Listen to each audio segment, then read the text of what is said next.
I just realized that I got to make that intro a little bit longer because I totally thought it was like 30, 40 seconds. And that was probably like, what, 10? But we are live. Welcome, everybody, to another episode of the Last Place Fire Team show. I almost said debrief. I'm not going to lie. It's been a minute since I did the debrief. Yeah. Oh, my screen went black there. There we go. This is episode 65. And as always, I am joined with my two co-hosts, Yendi. How you doing? Good.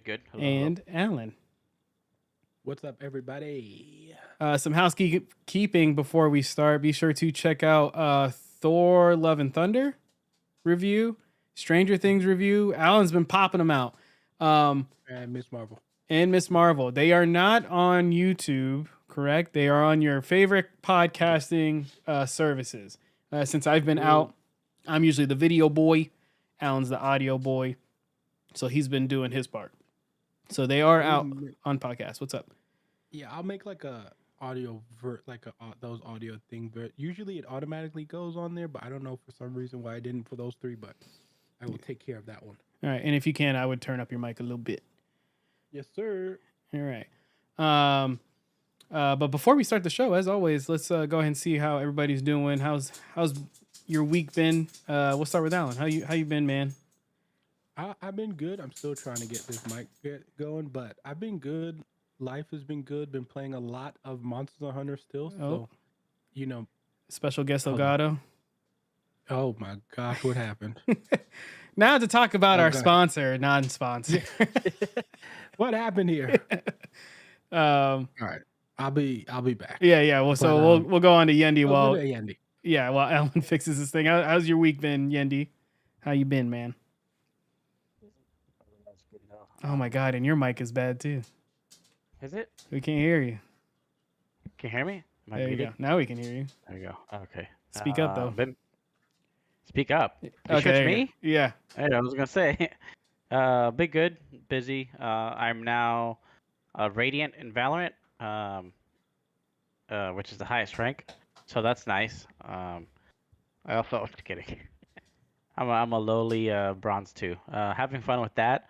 Call of Duty still getting those wins frequently, which is strange but not strange. Watching anything?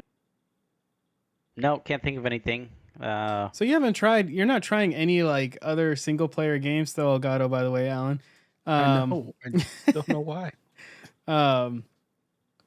You're not like into, getting something on Game Pass. I know the last game you tried to play was Lake, and you said that did not do well. Do you try? You're not looking for story right now. You're just looking for like quick, like games before bed or something, or.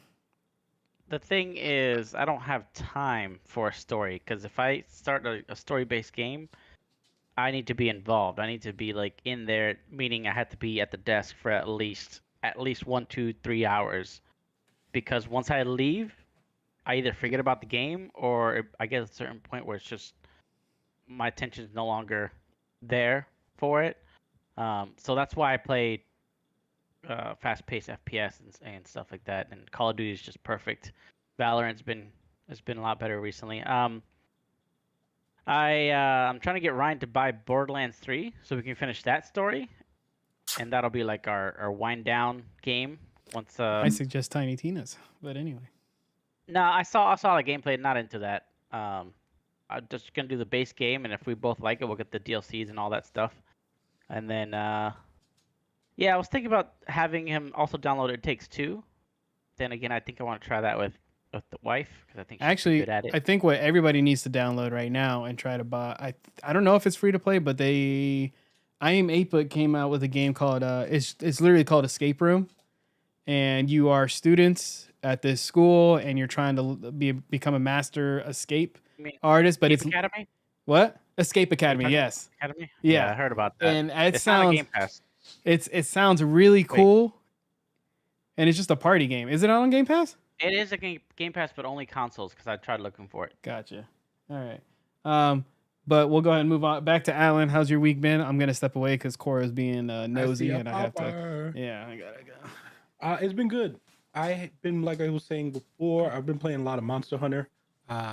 I always, like I said, get that itch once the new expansions for those games come out, and I've been digging that a lot. As far as anything of watching, I haven't watched anything lately, which is unfortunate. I don't think anything is out, honestly.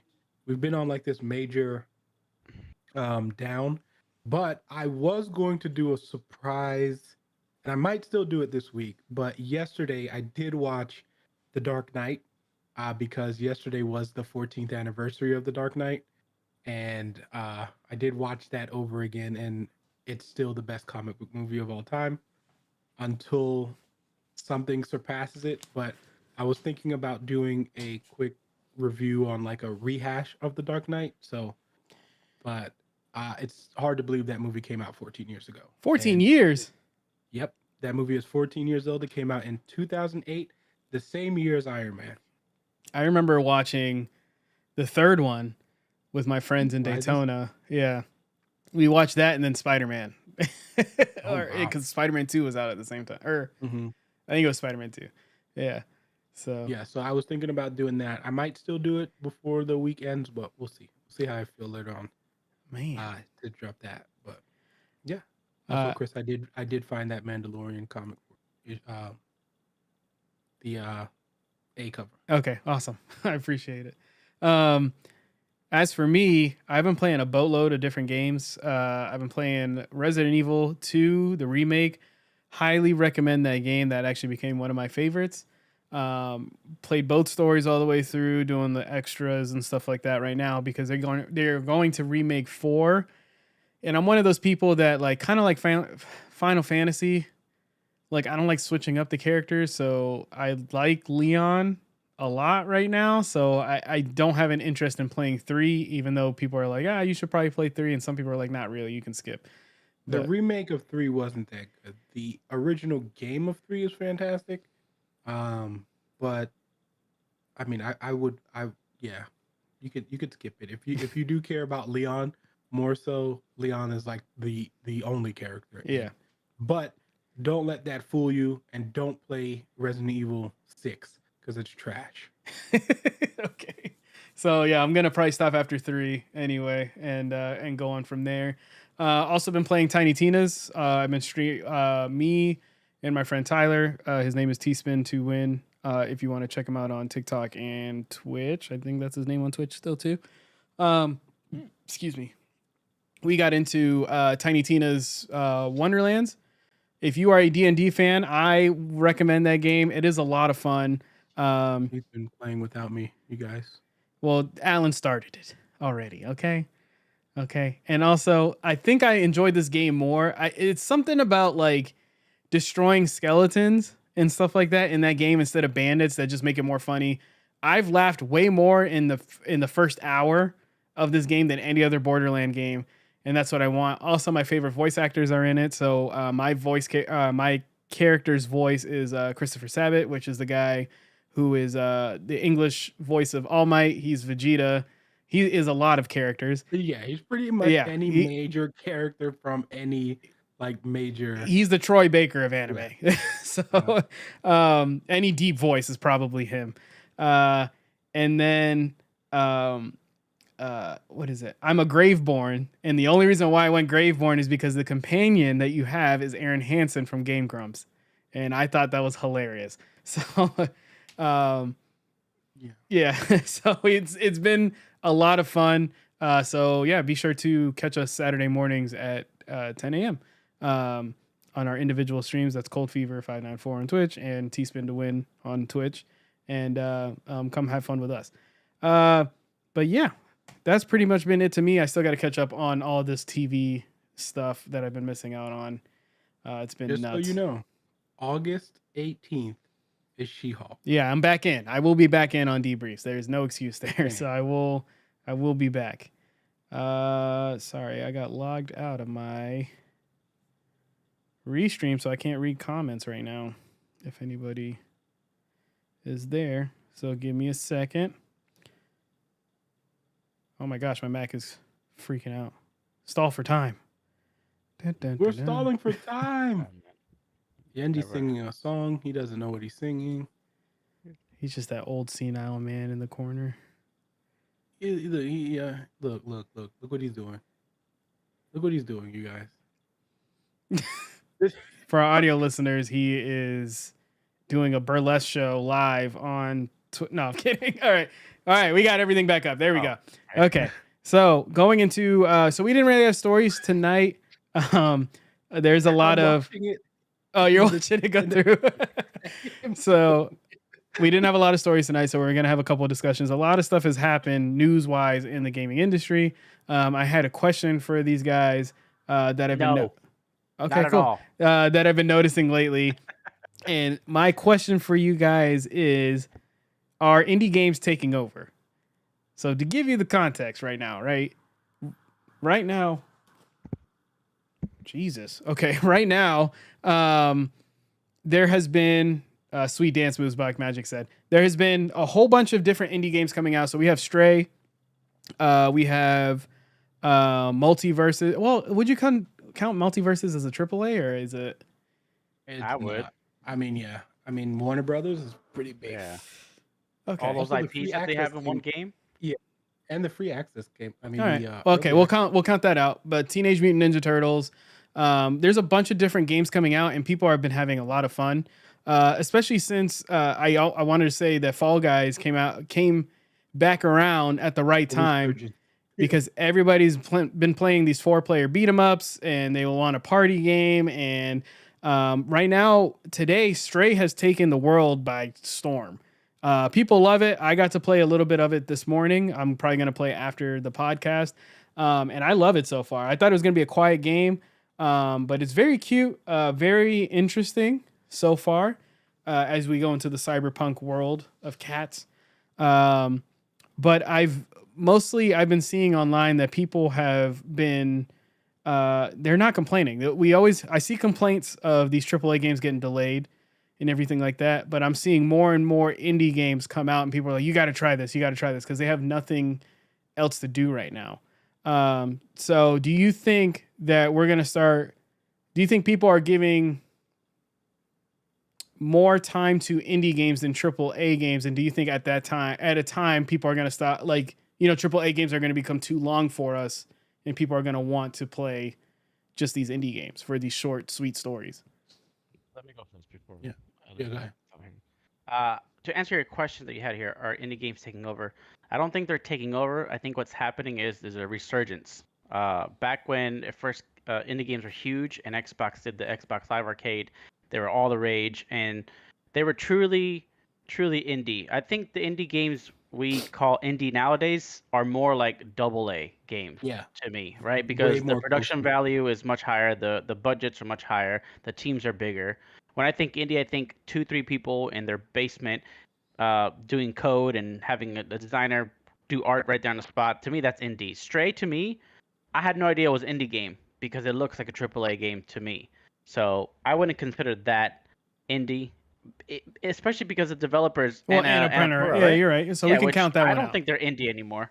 But yeah, like I said, I think what's happening is it's a resurgence. It's indie games being of higher quality, and because of AAA games being microtransaction filled and just cash grabs most of the time, and it's rare that we get a good AAA game that doesn't try to extort you.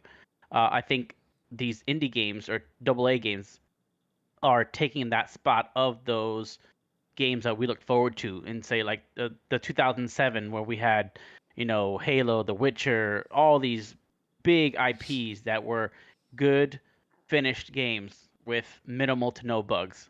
This is the resurgence that we're seeing from the Xbox Live Arcade era, but now they're here for the current gen and next gen, and eventually, yeah, I don't know if indie games will still be here, but I think the indie games we're seeing today are much more evolved than what we got initially.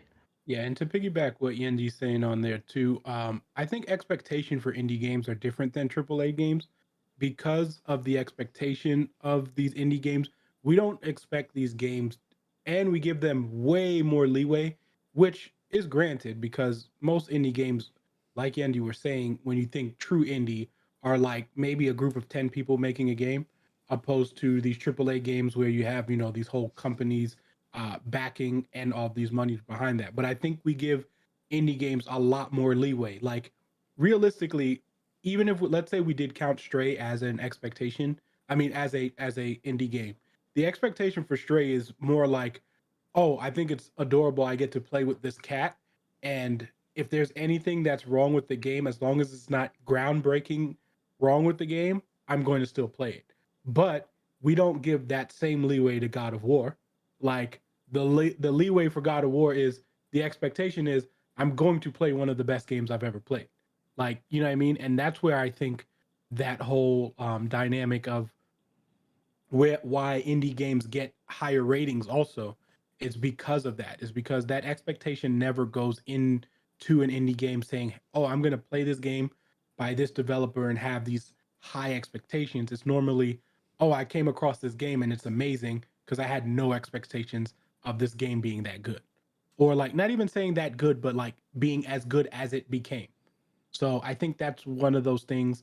But as far as it taking over, in a sense, it is just because the access to making games is a lot easier, and where we distribute them is easier too. It's kind of like the whole music wave, right? Like I CDs was were just about kind to of say like, that. Yeah. yeah, we used to always get like CDs and stuff like that, and you had to go through getting a record deal so that someone could make you a CD or whatever like that. But now with the way that music is now, it's basically like I can put my thing on YouTube, I can put it on a streaming platform, I can do all that. And gaming is kind of taking that approach now too, especially when you have big companies like Xbox and Nintendo pushing your indie style game. So I think we've come a long way. I don't think they will ever surpass that hype or make that amount of money that AAA games make. But I do see that there's definitely a new home, and like Yendi said, it's kind of a resurgence. But there's definitely a place for indie games that is actually going above what our old expectation for indie games were. And I think I wanted to point out the Game Awards. What was it? 2 years ago when um, Hades one, did it win or did it almost win? Hades. No, I think Hades won.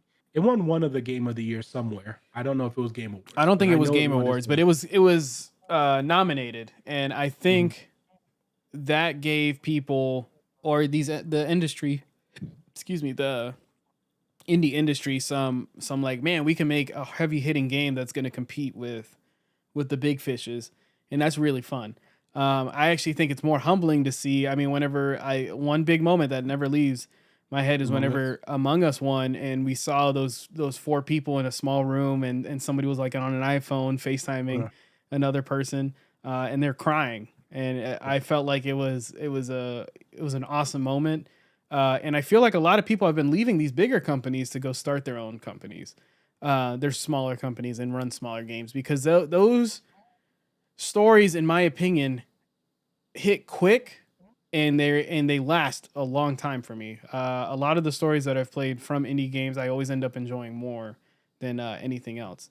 It has a little more care to them. Like Yeah, indie games, to me, as far as stories go, they always feel like they have like, because when you think about most indie games, it's literally people's like that's their like yeah, project or like their life goal was I want to make this story that is, amazing, and like they've literally worked their whole life opposed to someone who just created like these big AAA.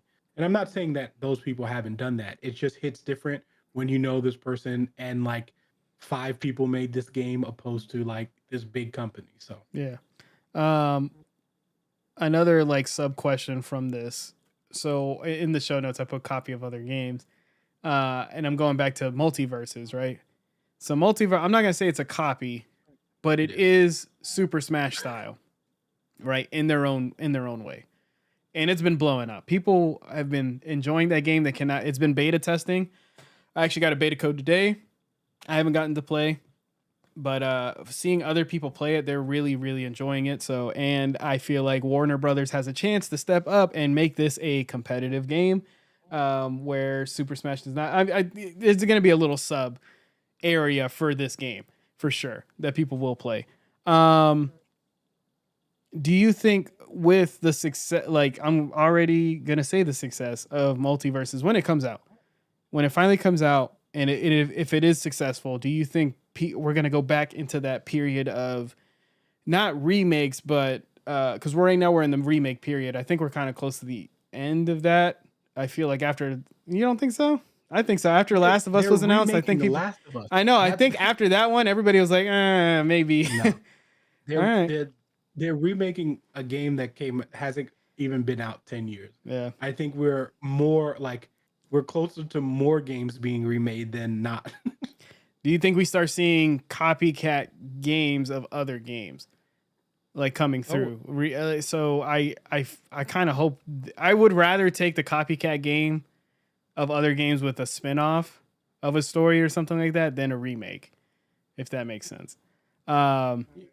But I was wondering with you guys, do you think copycat do you think we're gonna start seeing more and more of like, they're not gonna say, I mean, in an interview they might say like, oh, this game is like BioShock-esque, but it's our own thing. Do you guys think that we're gonna see a lot more of these coming? So for party games, I feel like that's always been a thing though. Like, and Smash, I mean, depending on who you talk to, and I want to like because it gets feisty, but definitely like Smash was definitely started as a party game. Now, people will say with the way that there's some techniques in the game Technique. and like wave dashing, stuff like that, that it's more of a fighting game now. And then there's the Smash community that will fight you literally if you don't consider it a fighting game.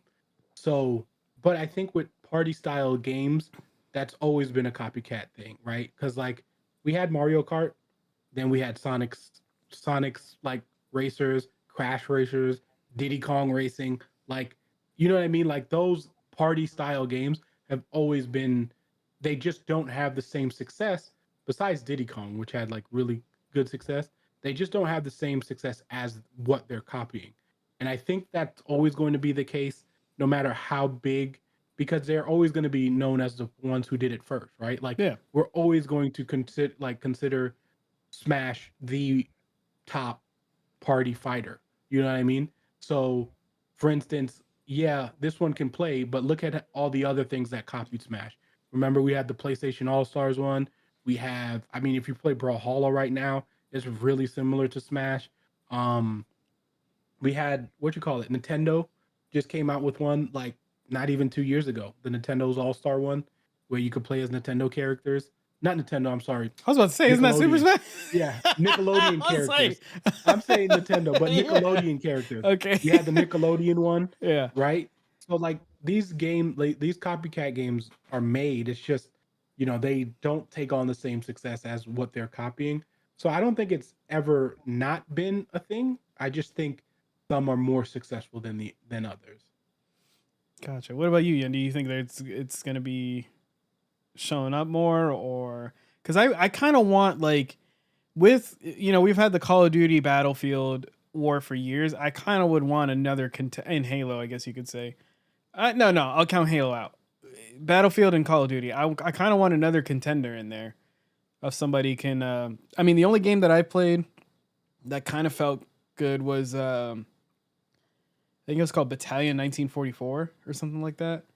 That game was actually pretty fun, but it definitely took, hey, this is the Call of Duty feel, and it's CS:GO at the same time, but it played like Call of Duty. It's kind of weird to explain, but I guess I'm saying like I just kind of want more of these competitors to come through. I would love another Diddy Kong Racing or Sonic Racers and all this other stuff. So, but Yendi, what do you think about this? What is the question? What's that? What exactly is the question? Do you think there's going to be? Do you think more copycat, or we're going to see more copycat games as we're seeing, like we're seeing remakes and everything like that? Do you think we're going to start seeing more and more of this game's like this game, but it's just a different skin? Oh, 100%. I think that's the new fad right now in development and publishing, especially, because publishers just want to make quick money. But specifically talking about like the Call of Duty Battlefield thing, I would love to have another game that's an in between of both, or something more realistic. And technically, that's out there. Squad, there's Arma, there's a bunch of games out there that do all that. The only thing holding them back is that they're not cross-play, uh, cross-gen stuff like that. There's just the following is not there to make them the big success that Battlefield and Call of Duty have become. But if you're looking for a very unique, tailored, bespoke experience, and you want to be involved in what you're playing, there's plenty of PC games out there that do it for you. As far as copycats, yeah, like I said, yeah, I think it's going to keep happening because I feel like all the creativity is only within the indie studio scene at the moment because of how much money is being made uh, with these AAA games, right? GTA 6 is going to be huge. Skyrim, Starfield. I don't expect greatness out of either one of those games. I expect a lot of bugs. I expect them to probably review well, but from my standards, I feel like they're going to be subpar and then work up their way to a this is how it should have been released kind of thing. Personally, I wish I'd get more unique stuff like Stray. Cool idea. I hate cats, but the idea for the Wow. game is awesome. I'm not a Um, I'm not a cat fan either. I'm not saying I hate cats. I'm very allergic to them. They are very cute. Um, yeah. but I'm not a But fan. But this game yeah, is I'm not a great. fan. I can't say I hate them. Like I've had kittens before. I just don't like I don't care for cats that much. I prefer dogs. But like that, I'm very interested in trying that game just because of how different it is. You play as a freaking cat. That's cool. Like I don't know if there any other game where that's a thing. So now I'm thinking. As soon as I saw it, I was like, okay, I want to play as I don't know, a fucking monkey next, or something crazy that's different that makes me think outside of the box. Like I don't even know what this Stray game is about, what the purpose is, or if there's a story or anything like that. There's a But I story, want to try and it. it's a. This is what I like about it, and we're gonna get to Black Magic's question because I think it's a good one. Um, to give you guys more context on Stray, it's one of those games that you jump into, and they don't say a word. There's no words. You literally just play as a cat. There's an achievement I just got for meowing 100 times because I just kept tapping the circle button, and you're meowing at other cats. You're walking on pipes. You're climbing on stuff. When you go inside a building, you can walk up to a rug, and then there will be a gesture to be like, "Hey, like stretch," and you press triangle, you stretch, but you're scratching up the rug and stuff like that. You're just doing cat stuff. Um, I did reach a point where you do get a little companion, and that I feel like that's what's going to tell you the story from that. But he, like, for a small moment, and it'll be a small, it's not even really a spoiler, but you get, because it's on the cover, that backpack, that vest that you wear, that you see the cat wearing on the cover, gets put on you, right? And it does the cat thing. And I mean, Cora did the same thing when we got her harness, when we put her in her harness, where she's like the cat stays close to the ground and is dragging because it doesn't like having the vest on for the first time. So, and it made me laugh because I was like, this is literally Cora. Like whenever I first put her harness on, she's like, like screaming, crying of like, I can't move, like I can't walk with this on, and just throwing a fit. And that's literally what you had to do as with the cat is like anytime you push forward on the controller, it's just not moving the way you want it to. Um, but Black Magic asked, did the movie remake and video game remake period start at the same time?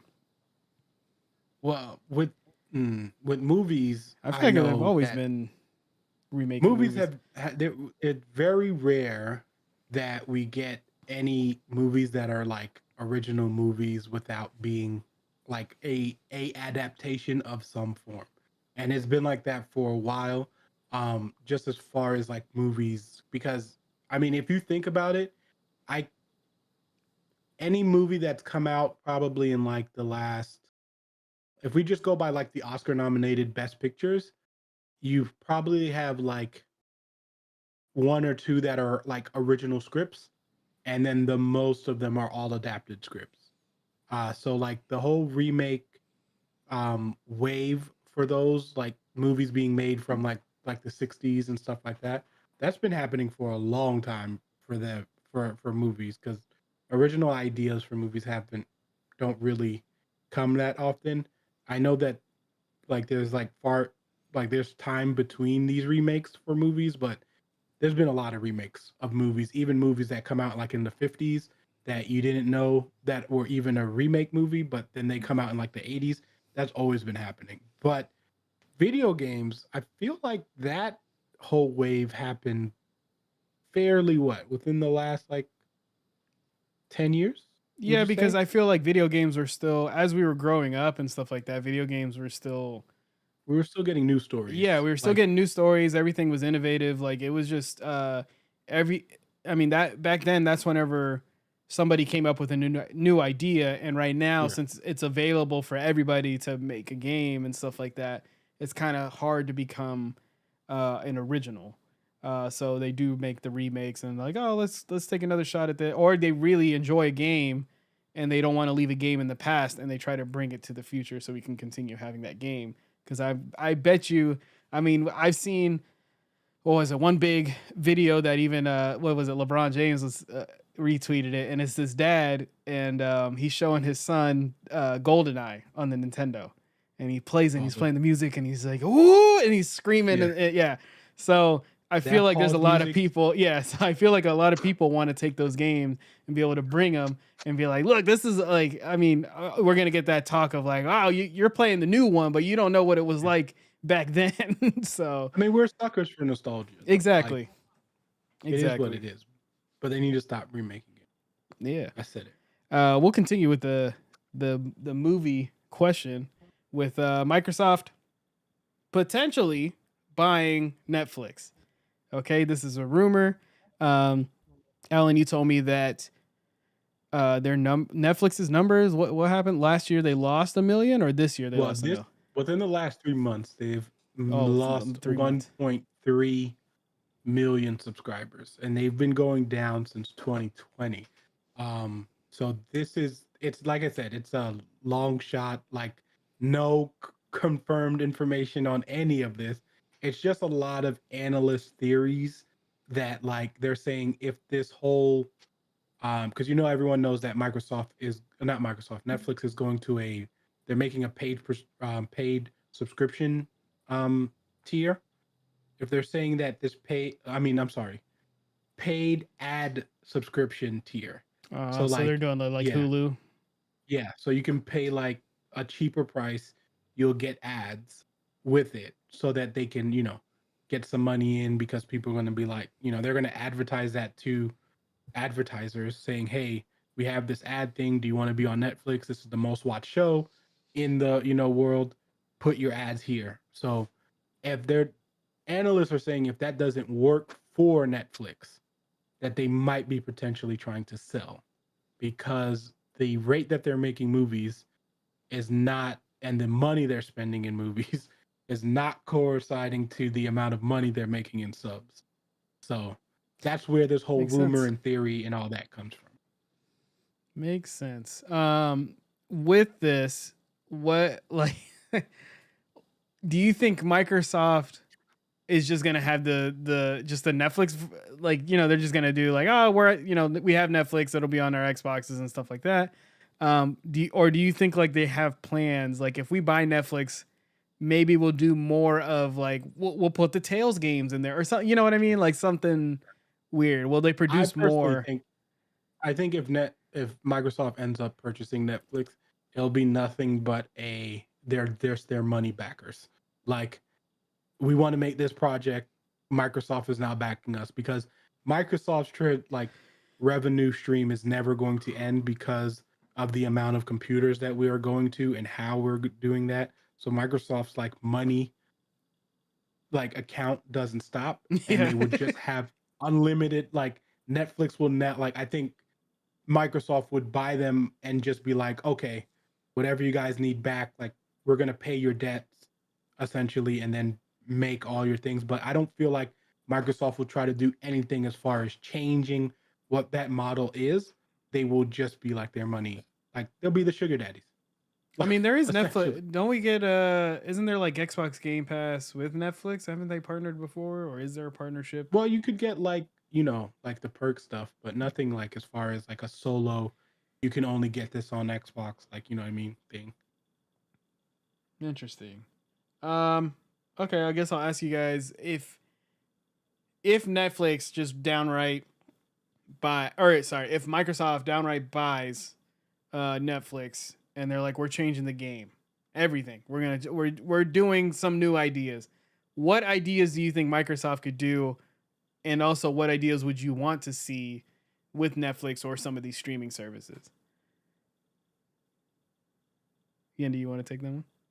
Yeah, so I'll start off at the first question you asked with I think what's happening here is if Microsoft does do this, they're going to buy Netflix for their tech. They're going to buy it for their tech. They're going to buy it for the resources, the people behind the developers, to bolster their cloud gaming. Because Netflix is That's a streaming, good point. Yeah. so take all those resources, put it into gaming to make it the best streaming service for games out there.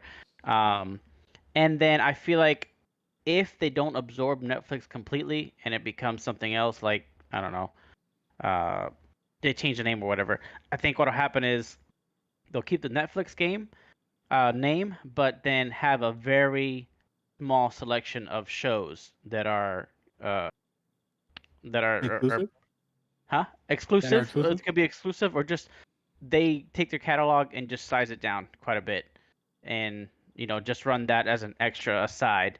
And really, what Microsoft is doing, and what they've done in the past with most companies they've bought, is just absorbed it, took all its tech, and then made their products better. Who knows? Maybe they'll branch out into Microsoft Office somehow, because they have Office Cloud now and stuff like that. We don't know what kind of tech Netflix has, and I think that's where it's going. And opposite of that, if they keep everything the same and that's not their intention to absorb the tech and stuff, I think you'll see Xbox Live and an Xbox Cloud on Netflix as a way to be able to play games. So yeah. Like And what was xCloud on your your TV kind of thing. Yep. Like instead of just having an Android, like, hey, if you have Netflix, you can also play Game Pass games on your TV. But then that would require some kind of device, probably. Yeah. Unless it's included in the TV or whatever. Like Samsung?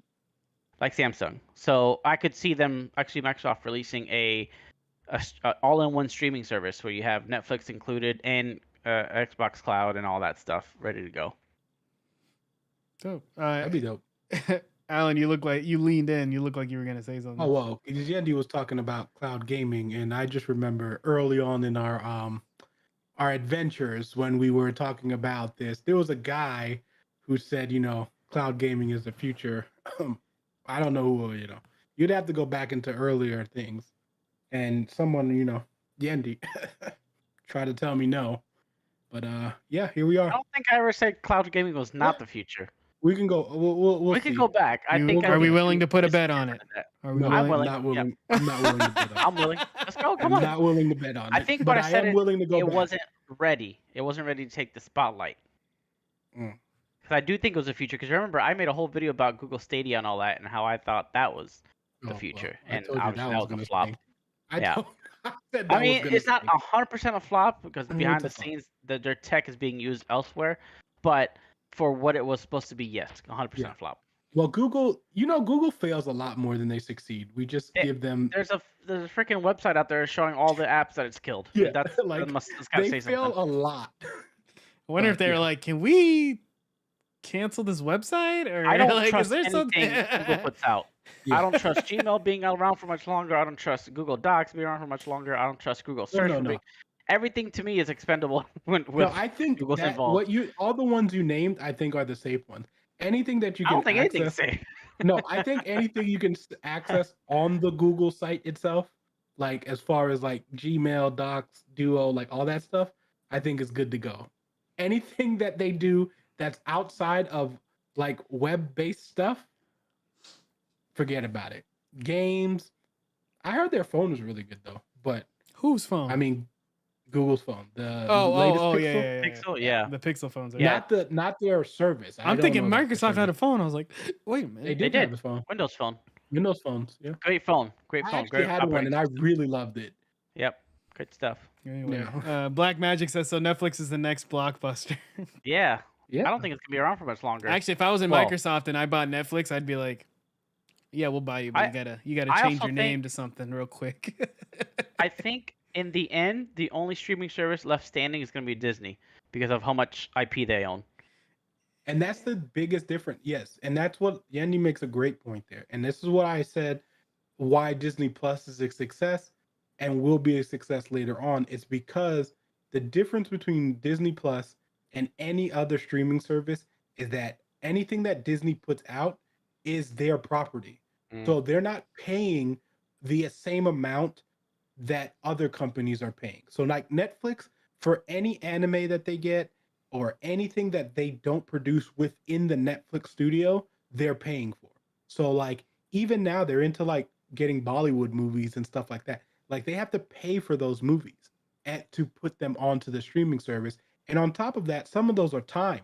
So they might not have it for a long time, Yeah. but they're paying a lot of money to get those titles, even when they go to like the Sundance and stuff like that. The difference with Disney is Disney, everything you can think of, as including all of their old fashioned hits, it's theirs. So like, like all the like cartoons we watched, all that stuff is there. So they're not paying to put that service out. So when you pay for Disney Plus subscriptions, and on top of that, their movies still make money. Because I mean, Thor just made $700 million. What you call it? Doctor Strange just made 900 million. So like they're getting the same things. Like, their movies sell outside of what they put onto their service, and once they put it on Disney Plus, they don't have to pay to have the licensing of it. So they just make the money themselves. That's the difference, and that's why I agree with Yendi there. Disney will survive because it's all theirs. Speaking of Disney Plus, if you guys want to know what I do outside of podcasting and streaming, my show is actually on Disney Plus, Harmonious Live. Go check it out because we put Wow. in a lot of hours into that. That's the whole reason why I've been on debrief and everything like that. It's all that work. So He go left show me for that, guys. go show watch my it. other team some love. So yeah. Go watch it, guys, because he left me for that. I mean, I I would have heard, I done heard it too. the beginning of that because they told me- podcast, and I was very surprised to hear you shame Chris. Which did one? shame Which you Chris. shame me on? I don't know. I couldn't can't couldn't tell avoid you. the shame, huh? I can't tell you. You I see, couldn't you tell see, it's your best friends that stab you right in the back. The difference is Alan's consistent. Oh my god. Okay. Just I'll be Shaming. back. I'll be back. All right, moving That's some on. other debrief plans, but we'll get into that. Now I'm gonna sit there and search through all the debriefs. I think it was. I want to say it was. I know you did it with Yeah. Batman. That was the first time I heard myself shame. And that, Oh yeah. can I yeah, say? Batman, we definitely Can did. I say when I heard you guys shame me? Yeah, we're gonna Yeah. shame Chris for not seeing Batman. I felt awful. felt it a It little was bit, the right? biggest set of FOMO that just settled in. I'm Yeah, like, you felt it a little this bit. is gross. Yeah, you felt it. Yendi is immune to it now, but No, his shirt's covered in it. I mean, he is the shame. If shame was COVID, it'd be Yendi. This is a Levi's shirt, bro. leave. Levi is actually in the chat and it says take off our product. Whoa, what are they doing here? Wow. Hey Um, Levi, if you want us to wear your product, just let us know. We're down. all right, so moving on. I've been very interested in the whole GameStop news thing. So I got into gaming podcasts because of Game Informer's podcast, and I've been branching out since then and listening to a lot of them. I love it. Unfortunately, GameStop decided to do another set of layoffs, and I think 3 people out of that small office already have been cut from Game Informer and across GameStop stores entirely. I've been listening to one of the podcasts I listened to was started from laid off Game Informer workers. I followed them on to help support. I listened to some of the new guys. So they had people that just got recently laid off. They had the 3 on there, and then they have people that work for Game Informer now.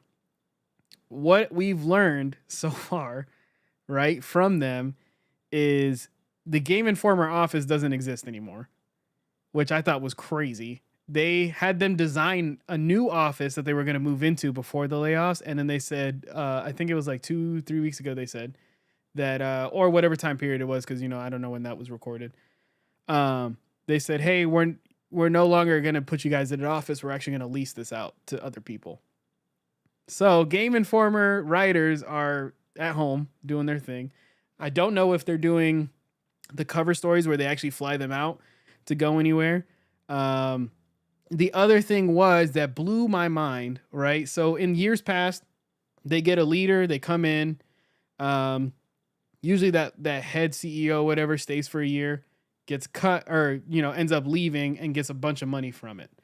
And then sorry, Black Mage made me lose my train of thought. Gets a whole bunch of money from it, leaves, and it always ends up hurting. They always have enough, basically, with corporations. They always have enough to pay those guys out, but it ends up hurting everybody else. You want to go ahead and read what he said, Yendi? Because I see you reading it. Yendi is the bane of the LPF universe. Go, you think shame is your ally? You merely adopted the shame. I was born in it. Stood by it. Yeah. I am shame. Nice. I like that LPF. I like the sound of that LPF universe. Yeah. But one of the craziest things I heard about from that, right, is that when these people, the 3 people that got cut, they later found out, because people were asking, like, why specifically these 3? What's going on here? All this other stuff. And the company told them, like, oh, we just kind of, the first 3 people we saw gone. That's basically the situation. And I was like, what a shitty company to do. Like, come on. So now, you're sitting at your job. What does that do to your employees? That's freaking them out. Like, I could walk in, Alan could be my CEO. I could walk in and be like, how you doing, sir? And because I just happened to walk by you, it's like in your head is like, yeah, that's going to be the guy that gets cut. That's one. That's easy. And next. So it was crazy to listen to. And GameStop is bleeding out.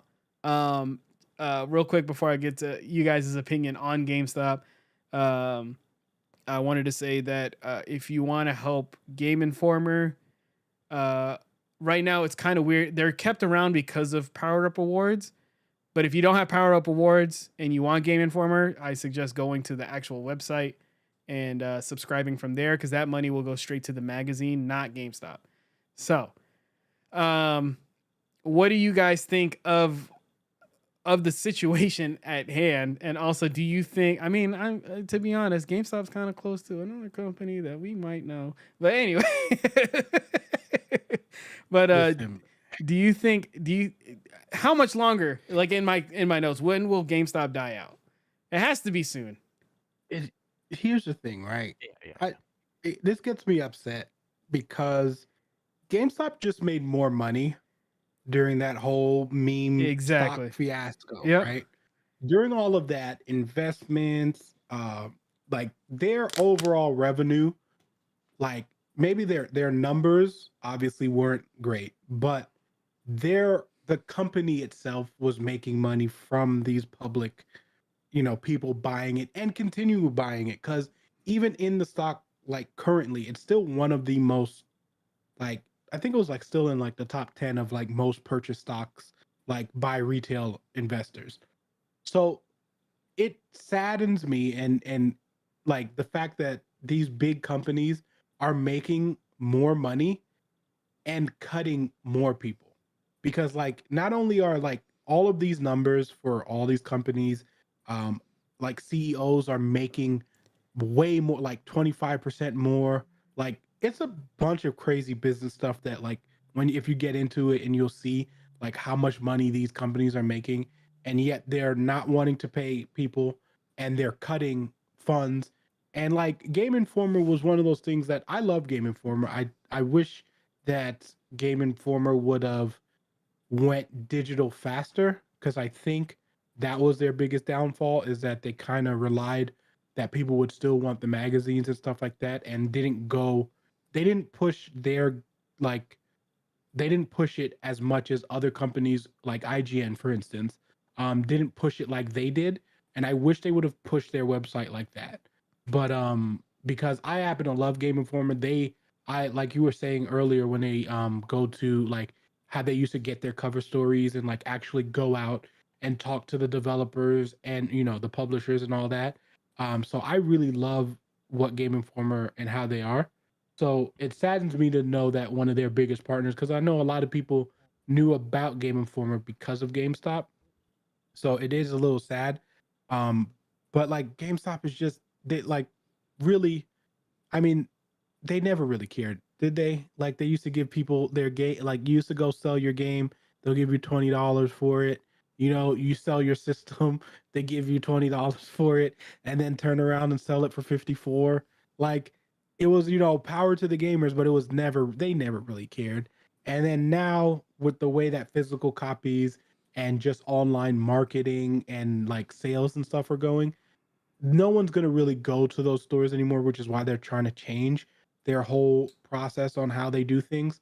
But like, it can't be long now. I know that the whole stock thing kind of like prolonged their life because now they've made some more money, but it can't be long just from the standpoint of like, I think gamers are just tired of GameStop and just of how they treat their people. If you look, I know there's a Reddit thread out there that just has like horror GameStop stories and stuff like that. Like it's really bad of how they treat. And as a person who worked for GameStop too, so but yeah, like the way they treat their people has always been like pretty bad. So I think with everything coming to light the way that it is, it can't be long till they're gone. I just know that it definitely was prolonged because of that whole stock thing. So we'll see Yeah. what happens. I kind of hope I kind of hope Game Informer makes it through everything. I feel like a lot of people will back them if they're able to pull away from GameStop. I don't know how that would work. Me working at GameStop also, I had fun because I met a bunch of people. My GameStop wasn't as bad. I have Hey, it was heard, always about the people. yeah, I've always heard. I did hear horror stories. One of the weirdest things was the time, like after close, is that the system would legitimately give you a time limit to close, and I thought that was the Mhm. craziest thing. And if you went past that time, you got in serious trouble. I used to think that was the craziest thing. Um, but Yendi, what do you think about this whole GameStop situation? What do you think of GameStop as a whole? Do you still go or do anything No, with them? you just go to GameStop. He might. Last time I For went was for Legends Arceus, and I'll be going again to get the new Pokemon game physically. Um, but how the hell are they still around? They should have been. They I went told you bankrupt, did they not? no, I I don't think they got know if they close. officially filed for it, but I just know that 2020 and the whole stock thing prolonged their life. Like because they were getting so much money, like as far as backing and the fact that the amount of these companies that have their own stock and it rose so high that they made a boatload of money from that. I don't know when that bankrupt. I feel like that bankruptcy thing was beforehand, but I know since that, it's been a prolonged life because of it. Apparently, they raised enough money to get out of it. See, But yeah, I don't know how the hell it's still around. I don't know who still goes to GameStop aside from the occasional, you know, picking up a physical game for resale value and all that. But I just don't understand how we're still sitting here years later after pretty much their downfall and still talking about it. It just doesn't make sense to me. It's just, I mean, it sucks about the Game Informer employees. I can see them jumping ship over to MinMax where other Game Informer employees are Kind of currently at. funny. I mean, kind of funny is also Kind of another funny, one. yeah. All those, I yeah. don't think I think that eventually when they do get let go, because I don't think they'll let them keep all the trademarks and all that No. stuff. They'll probably sell all that or just let it die. I don't think there's gonna be any shortage of spots for all these reviewers, editors, all to find a new job. I think it's gonna be quick. It's gonna be a great transition for them. It just sucks, to uproot everything that you know and then just start all over. It sucks. It really does. 14 years at one place, I had to start over. It sucks. Yeah. Um, but yeah, I think GameStop does need to die. It had a nice run. I had a lot of good memories with it. People loved it, but I think it's obviously now a shell of its former self, and it's not really what we used to know it as. I think that ship has sailed, and I think it's time to just pull the plug and move on. f- We're the digital age, baby. Let's go. A Let's fear of welcome. mine is that they try to go into the retro gaming business and try to sell retro games at a stupid price. But even those, like, it's even hard for retro game stores to keep To keep because going, people are yeah. not gonna buy those game like at the prices that people are selling it at. Like, Yeah. I don't care. Like, I bought my Dreamcast like when I repurchased it for like $30 on Amazon used. I'm not spending more for an older console. Like, Yeah. it's just not happening. So all of these retros, yeah, they might have the things, but like Amazon is gonna take care of those too because a lot of those companies are on Amazon and they're selling it at decent prices. So like I think GameStop is going to try to move more towards selling like pops, t-shirts, things like that and try to see if they can salvage anything and less cuz I mean honestly the majority of people are not buying games anymore from GameStop. They're usually majority are buying digital now. At least we've hit close to that mark now. I think the only thing that's really keeping them alive is the fact that they're still console. They're one of the places that people get like the Yeah. physical consoles for. So I know that helps a lot. And then having the stores is like having the games is kind of like an additional accessories. But I think once I mean, like I said, with the way that things have been transitioning as far as people accepting like home, like packages from home and stuff like that, I think once the bigger like those companies get and the bigger like they might just have like a warehouse honestly for a while, close down all storefronts and then just start selling from online. That's The what I would do.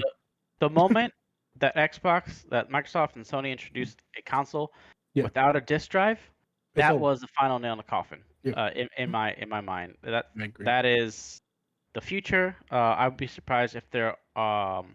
I think there'll be one or two more generations of I think consoles the next one, products, and then after that, I think it'll be all digital, all online, a live service thing, where you don't have to buy a console. You buy a yearly subscription to own, basically to just get onto Xbox Live and Sony and whatever fucking cloud baby. Sony's thing is. PlayStation Plus. Plus. That's gonna be it. There's not gonna be any more Xbox or PS4 or PlayStation console anymore. I think it'll just be maybe like a streaming thing instead for Netflix and Disney Plus. That'll be the console, I think. But yeah, as soon as I heard that, no more disc tray, I'm like, damn, we've come to the end of an era, and we're now seeing it live. We're seeing it die slowly, and then that's it. New era, baby. Crazy times. Yeah. With the GameStop people, yeah, man. It just sucks to see. I was on Twitter all day just reading from these different people that have gotten me just different stories, all that content that they've made, the fun they have. It sucks to be in that industry and me being on the outside and wanting to get in the industry and seeing them get screwed over. It just sucks. But yeah, that's pretty much gonna do it for the show. Did you guys have anything to add before we part ways? Sure. No? All right. Yeah, be sure to follow us on Twitter, YouTube, Instagram, all those good places. We have a QR code at the bottom of the screen that you can scan, and that'll take you to our link tree, and it'll get you wherever you need to go. Be sure to tune in next Tuesday, and make sure to follow our Twitter because I think we'll figure some stuff out for debrief. And then, like I said, I'll be streaming on Saturdays. And I'm going to try to get these two to stream again so you guys can see them more. And Individual streams? Yeah, individual streams. I haven't fired up my stream and I don't know what OBS looks like Since anymore. '94. A lot Okay. of yeah, for sure. I should probably update OBS. Yeah. All right. But thank you guys so much for watching. Until next time, last place fire.